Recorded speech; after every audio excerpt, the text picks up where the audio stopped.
In the previous Java tutorial, we learned how to query a table in Java. In this tutorial, I will show how to run the insert statement in Java.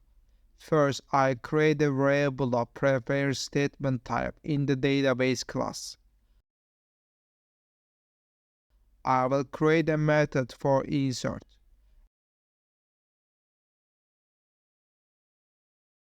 An insert string can be sent to the method.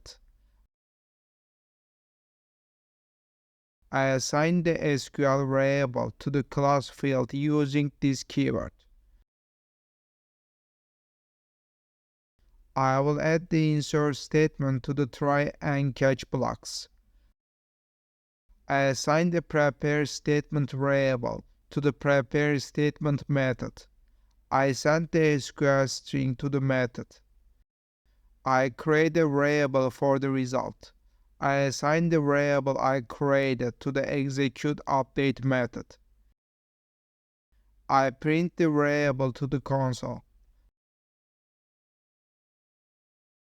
Finally, I add a catch block.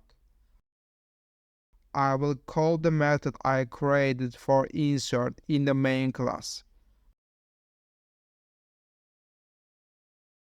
I send the insert statement to the method.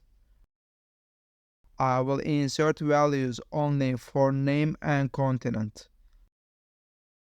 I insert the values for England and Europe. As you can see, these values don't yet exist in the country table. I run the application. 1 indicates that the insert operation was successful. We can see that the data is inserted into the table by running the query.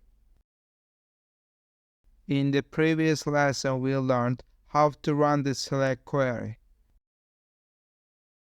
I can print the data I added to the console by calling the method.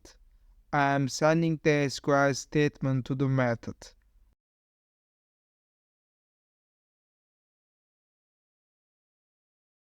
I made a simple mistake. I am adding a space. I can see the inserted data like this. I recommend you to watch other Java tutorials.